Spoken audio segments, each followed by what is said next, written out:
Hello, everyone. Oh, that's weird. I'm just over off onto the side. That's probably a better way to look at me anyway. My family would say that. All right. There I am.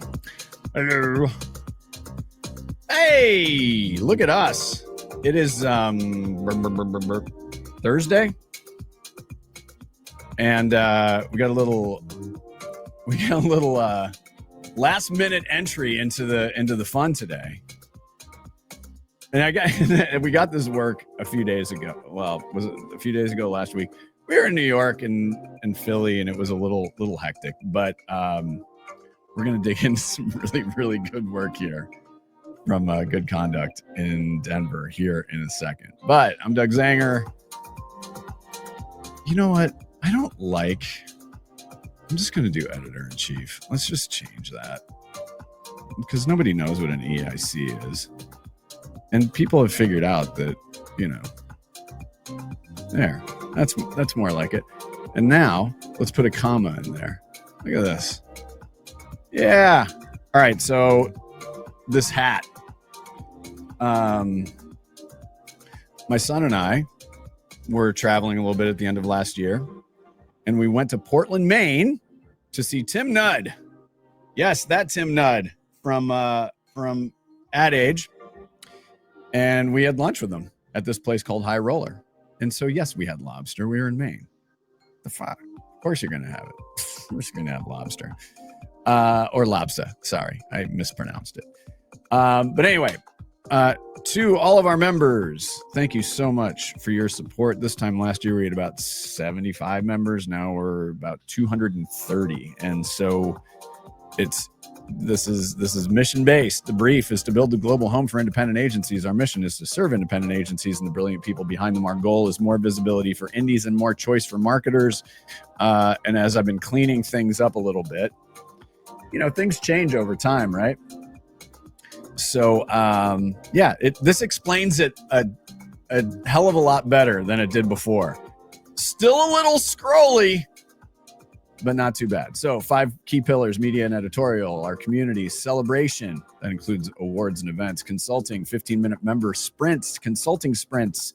We don't care what they're about. We don't care where you get your visibility as long as you get it. And if that means you want us to look at a pitch for Ad Age, we're happy to. And in fact, speaking of which, we've been in the middle of evaluating Ad Age Small Agency Award entries. Quite a few of them, and I'm very excited. I hope that our members do very well. And then, of course, Biz Dev Indie Agency Connect is our newest member benefit. You can see, check marks. And then, of course, you got your memberships over there. Also, I do want to point out the Indie Agency News Action Tracker. Hold on. I got to have some sort of newsy thing. Hold on. I'm going to bring the boys in here while I'm doing this because they can cover for me. What's up, fellas? All right, hold on. Let's see. Hold on. I don't think I have a newsy thing. I did find out, though, that I can change the effects on my voice on this Rodecaster. Do you want pitch up, monster, megaphone, large robot, or small robot? Monster. All right, everybody. Look at some great work. I thought you were talking about a newsy hat. No, I need to have a news sting because there's this little pad, these pads over here. And then what I do with them. So, I mean, it's like a drum machine, right? Where you got the thing. Anyway, we got this thing, the Indie Agency News Action Tracker. So we get a lot of news. We see a lot of things, a lot of stuff from our members, and we want to share it. So this is our sort of live vibe. So this is our tracker. So Worldwide Partners, our good friends, John Harris and company, they just got a new agency from Milan, which is the Denver. Denver is the Milan of Colorado. Sexy. It is. Sexy city. Yep. And then something from Familiar Creatures, Karsh-Hagen in your neck of the nape. An Ocean gets a nice little win. El Pollo Loco, some new work from Haymaker. So we are working with our developers to get this more on the front page. So this is a new development. So we do kindly ask for your patience as we get this sucker cooking. So there you go. Gentlemen, introduce yourselves. I mean, you can see the names, but introduce yourselves. I'm Travis, Good Conduct. co-founder with Yeah, I'm Rob. I'm head of creative. Well done. Yeah. Yeah. Okay. Yeah. So long drink. My daughter and I were at Tree Fort in Boise, which, by the way, like, best music festival I've been to. I mean, it's so chill. It's Boise. It's the vibe is incredible. So anyway, there was a long drink booth there. So they had they had an activation going on at Tree Fort. I don't know if you had anything to do with that. We didn't, but no, the hat, they are another one of our clients. Long drink. Shout out to the long drink. We actually recently launched a little golf activation with them. That you can also check out if you're, scrolling around the Good Conduct LinkedIn pages. Are pretty active right now. Yeah. We'll chuck it up on the tracker. Just send it to us. Alicia will send it to us because she is the OG. So she sent this over to us, and I don't know if for every reason it got lost in the shuffle. And so I'm watching it yesterday, and I was just laughing my ass off because this work is so good. So what I'd like you guys to do is just set it up. So let's talk a little bit about the client. Let's talk a little bit about the brief and the strategy, and then we'll dig into the work here. Sweet. Yeah. So the Honest Kitchen, they came to us last September, and out of the blue, it was an awesome outreach through a prior relationship that we had. And, we did some packaging work for them, and they've lived in the performance world. Oh, right.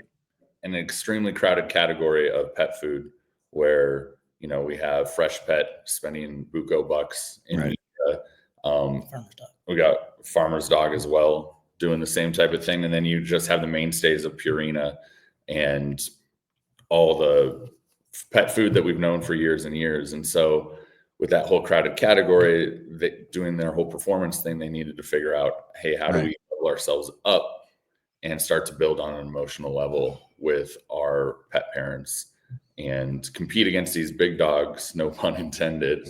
I got that. Yeah. I think it was intended. I think it was too. Flows off of the back, and then things happen, phrases get jumbled. But so yeah, and that's where it all started. And from a briefing standpoint, and I'll let Rob hit on that a little bit more. The clients are awesome over there. They came to us with a super tight brief. They knew exactly who they are and who they want. And so they had a lot of ducks in the row on their side, and a very tight brief to really help us jump off of that from a creative standpoint. I want to ask you real quick before we dive into it, because this is an issue that comes up constantly. You mentioned it, and I can tell that when you said they gave us a really tight brief, there's almost this exhalation, this sigh of relief that you're getting something super, super tight. What advice would you give to clients, to brands, as it relates to creating a really, really tight brief? And here's the thing. So the late, great Jim Riswold, I've heard this story. If somebody can verify it, it's, great, cool. But apparently he got a brief and then ripped 1, 2, 3, 4, had this little small piece of paper, and he said, that's all we need. And they went off and did something brilliant. So what advice would you give to brands and marketers about set your agency up to be successful? How do you do that? By creating a good brief. Talk a little bit about that. Yeah. I mean, I think one thing is just make sure you do it. I mean, I think it's everybody's in a rush these days, and they want to get going, and they don't want to waste time. And they're like, we need this in market in whatever, 3 weeks or 2 months or whatever it is. And I think it's really easy for them to just dump a bunch of information and say, now make us a campaign.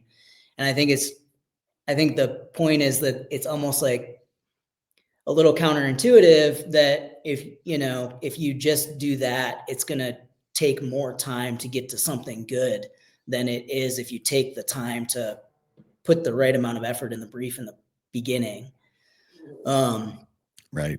So I think one thing is just putting a little bit of more importance on that part of the process and not like passing the buck to the agency and saying, here's all the information, you figure it out. Godspeed. Totally, which we see all the time. I mean, we even see like there is no brief. It's an email or something. Right. You know, we do our best to send back, oh, here's a blank brief, like fill this out, or we'll fill it out and send it back. Right.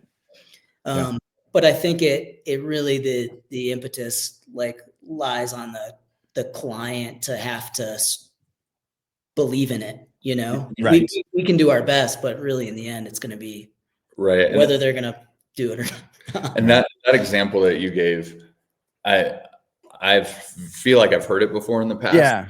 But he pulled out like one in our like client brief, we have a thing that just says the one thing. Mm-hmm. And that's what he pulled out. He saw all of that they put together and said, okay, this is the thing that I see you guys wrote down, and this is the thing that I want.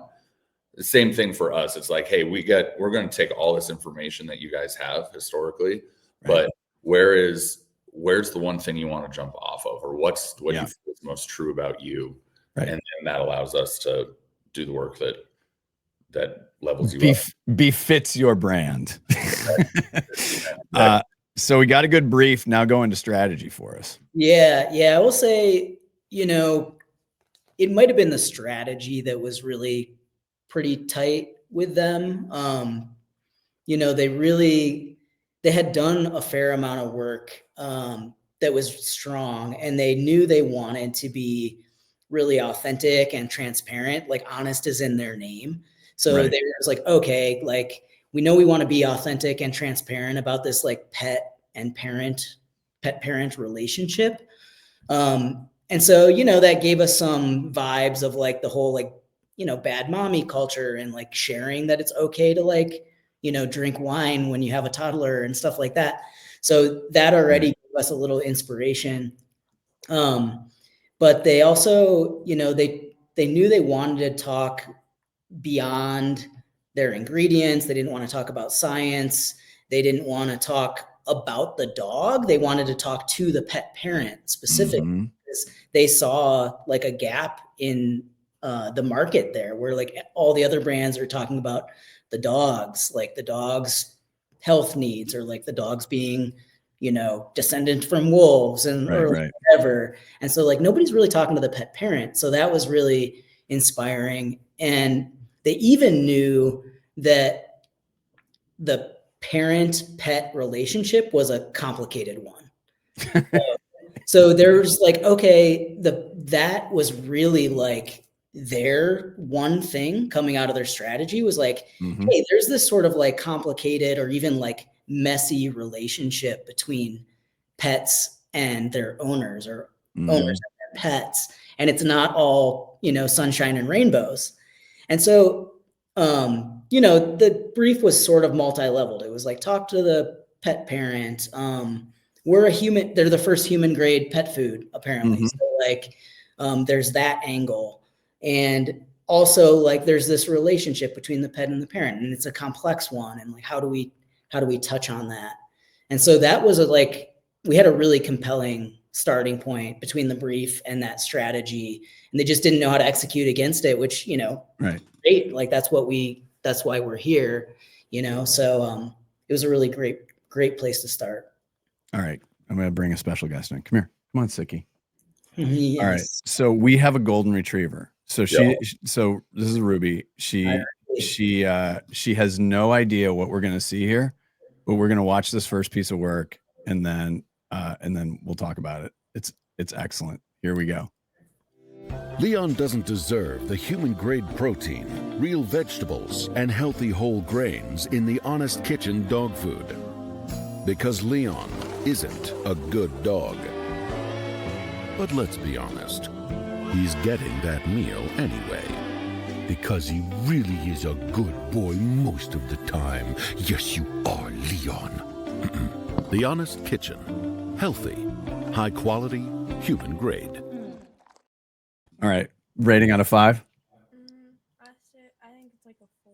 Oh, geez. What was wrong with it? Why wasn't it 5? It's like I feel like it should be like more fun.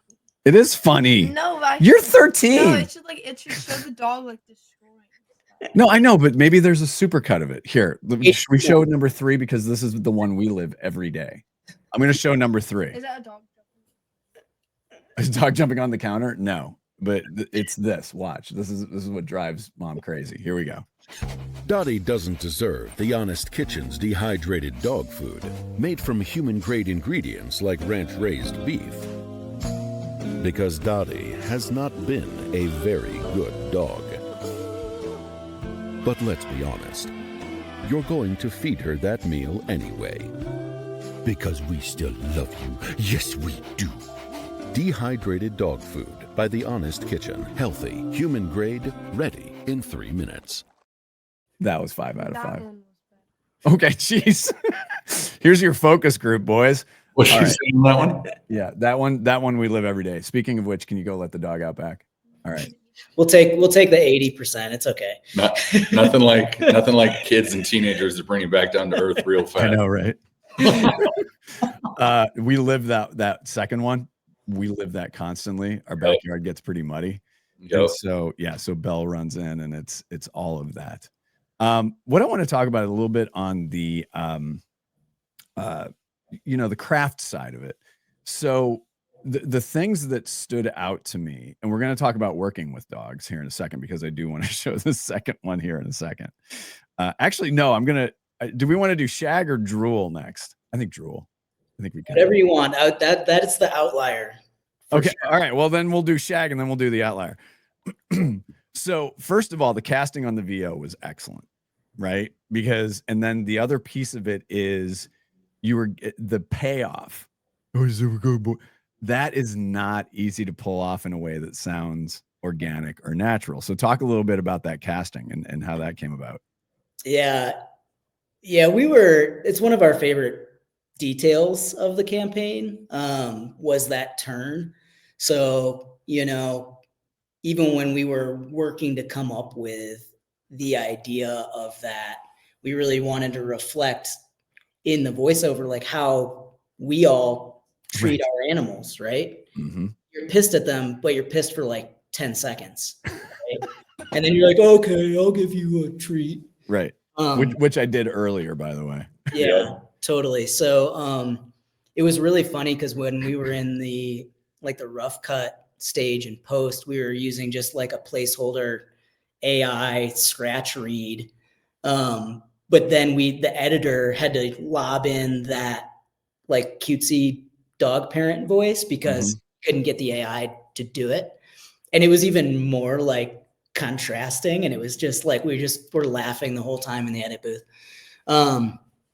So, I think it was, from a casting standpoint, it was like, okay, we know we want like a really traditional announcer. And play it straight. That can play it really, really straight and you don't see it coming, Right. So we wanted it to be like really traditional, almost like classic narrator style. And then it was really about just like evaluating these cutesy voices. Right. And so it was funny, like the amount of people that got it and connect with that idea was pretty It's off the charts. We had like, lots of options. we had a lot of options. Yeah. And it was like, okay, now it's just like leveling up how big or how small that voice Right.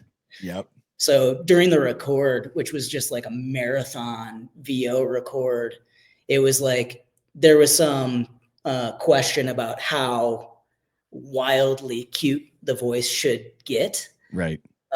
What feels authentic, what feels forced, what feels too just like way too silly for the clients. Mm-hmm.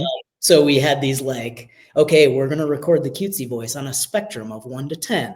And Right. like, Right. Yep. start with 1. Yeah. Right. Yeah. I've done those sessions as talent before. So I know. Yeah. Yeah. And it brings up a good point is, you'd mentioned AI as a placeholder, but I'm going to tell everybody right now, keep hiring voice talent, because good voice talent understands that they are not there for a gig.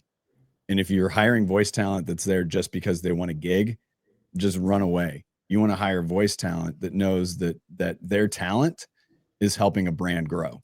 And they understand that they have a responsibility for that, you're going to get gold out of it. So AI voiceover stuff, stay away, and let's keep that part of the business going. And I'm not saying this because I do VO. I'm just saying it because I've worked with clients before where it does make that much of a difference. The nuance of it all matters a great deal. 100%. And they'll have jokes on your jokes. You know, they'll throw in new ideas. Like, I think even in, maybe it's the shag spot, but the voiceover guy, he threw in the little, like, he corrects himself when he comes out of the cute voice. Yeah. And goes back to the narrator voice at the end. That wasn't written into the script. He just did that. And I was like, that's gold. Let's keep that. Yep. Yeah. There's a level of humanity, both in just like the voice, even though AI can do crazy things. And, you know, you're just helping another fellow human out with who's honed their craft, by the way. Exactly. Like this shit's not easy. People think it's like, oh, there's a microphone, you just talking to it. This shit's not easy. Right. Like everyone thinks they're a stand-up comedian too. Well, I know you are. Yeah. But one thing I'd like to proudly say is that all spots are AI free. Mm-hmm. So we shot everything practically, and then also did a little movie magic to, you know, get certain things there. You can tell. Yeah, the craft is excellent. The craft is excellent. Let's look at Shag. Gordon doesn't deserve the human-grade protein, real vegetables, and healthy whole grains in the Honest Kitchen dog food. Because Gordon will not stay off the furniture. But let's be honest, you're going to give it to him anyway. Because he can't help it, can he? No, he can't. The Honest Kitchen. Healthy, high quality, human grade. You better be entering these in can, by the way. Next year's award circuit, here we come. I'm just telling you, this stuff is excellent. I'm telling you, man, it's so good. It's so good. We've been really excited to share it out, and I talked to a few people earlier in the year, and they're like, "Tell me what you have coming up." I'm like, "Oh, I have this dog food commercial," and everyone's like, "Okay." Dog food. I'm like, no, it's gonna be and like the little touches on that one, the furs going over the statue's nether region. You've got the toupee. I mean, it's just Thank you. Yeah, the toupee was hilarious. That guy was super funny too. He was like, "Where'd you film it?" With my daughter, and she can see what Pop does for a living. Oh God, that's so funny. So where did you film it in Colorado or LA or? Colorado talent. For good. These ones. Yeah. Okay. And who else partnered with you on this? So we partnered with Illuminati for production, who are based out of Boulder. No, they're not. They're in Denver. And then $11 Bill and the Post House did. Okay. Post. Got it. Okay. Yeah. I just they all crushed it. Yeah, everybody did a great job. Everyone was super into the jobs, which you know shows and goes a long way when passion and hard work kind of come into the mix. And I had a couple of people say that it was the most fun set that they've been on in a really, really long time. I remember, everybody, it is supposed to be fun. I want to look at this last one, and then we're going to talk about working with animals. And I'm not talking about the account reps. Hold on one second. Meatball doesn't deserve the human-grade protein, real vegetables, and healthy whole grains in the Honest Kitchen dog food. Because Meatball isn't a good dog. He's more like an alarm clock that drools. But let's be honest, you're going to give it to him anyway. Because Meatball is easily forgiven. Who's a good boy? The Honest Kitchen. Healthy, high quality, human grade. The touch on that when she gets into the slippers and it goes a little Foley action there. Sound design was also a very entertaining part of this. Oh my God. All right. And there's a 15 version of that has an alt shot in it where the dog just absolutely slobs that actress's face, and it's pretty fantastic as well. All right, so let's talk about the dogs. How on earth do you even start with that? Like how do you, like, what's the call like? You know, oh my God.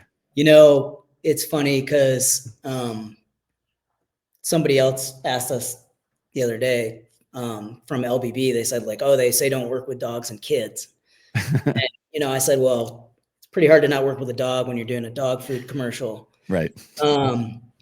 But, you know, luckily the team here had some experience doing pet commercials in the past. And so, you know, we had learned a couple of lessons, some the hard way. And so we specifically wrote the campaign so that the dogs were almost just like moving portraits, right? The dogs only have to sit there. Like, right. All they have to do is sit there, and like, we're going to try to capture these sort of like personality moments with the dogs, but they're not like really required to do anything. It's really about that reveal of like what is going on around them. So that it's all context of like what the dog did. Now that said, that changed early on, honestly, in the creative process when we were reviewing these ideas with the client. They didn't want to stick to that structure for that drool one. There was some, really? Yeah. So there were some altering ideas. Like, it was going to be originally a little bit more metaphoric. I think it probably ended up better for their changes, honestly. 100%. But we had specifically written it so the dogs didn't really have to act or didn't have to do much, because it can be such a time suck on set, and you know, you never know what you're going to get, even with, you know, quote unquote professional dogs. So all Colorado dogs? Those were Colorado dogs. Yeah. So, you know, we talked, like, there was a lot of people who were like, let's definitely go to LA. Let's definitely get super pro trained dogs. And we're just like, all they got to do is sit there. Like, no, that's true. Right. But the drool one really threw a wrench into that process. And by the way, that dog is over 200 pounds. That St. Bernard is over 200 pounds. And we had to like maneuver that dog because it's all about that reveal of the first shot. So we're just like, no. The woman's face has to be directly beneath the dog's face, like directly. And that dog was like, you know, he was a good dog, but he is a good boy. He's a good boy, but he's a dog. So, you know, we had to, like, they built a little platform for him next to the bed. So he was the right height above the woman's face. And we had to like box him in so he wouldn't leave. And like, she was a champ. Poor Kelsey. Yeah. Kelsey's the talent. When she got up out of the bed, the entire bed and her whole shoulder was completely drenched. But not once the entire, like, the dog was a little tough to continue to keep there, but not once did she ruin a take because she was like getting slobber in her mouth. She just was on point the entire time and absolutely crushed it. Yeah. If you look close, you can see drool literally dripping, and it was real drool. Like, I know. We attempted fake drool, and when we did, that dog bolted like out of the whole soundstage. So it was all like the dog's natural drool. Oh my God. I love this shit so much. Oh my God. I love it. Like this is great. And the end result clearly is phenomenal work. So, gentlemen, congratulations. This is really, really great. And really, really fun. And you know what? You achieved brief and strategy nirvana. It breaks through. So really well done, guys. I'm going to put you backstage for a second, but give yourselves a little pat on the back. I mean, seriously, and kudos to the team and all of your partners as well. Awesome. Thanks so much. Yeah, you bet. You bet. Hang out for 1 sec. All right, we are going to wrap this sucker up. And I put them on there, so I'm going to do this. Those poor guys. my idiocy. I love hearing stories like that. And here's the thing about indie work with us. It doesn't necessarily have to be new work. If you did something 5 years ago, 10 years ago, we want to break it down because there's still lots you can learn from all this stuff. So if you are a member, reach out to us. A lot of you are on Slack with us. So if you are a member, you can hit us up on Slack. We're very easy to find. And for more information on how you can join this mission and raise your visibility, just go to indieagency.news. You'll see a little button, as we say in South Jersey. or join Indie Agency News, and it lays everything out for you. On behalf of everybody at Indie Agency News, I'm Doug Zanger. See you next time.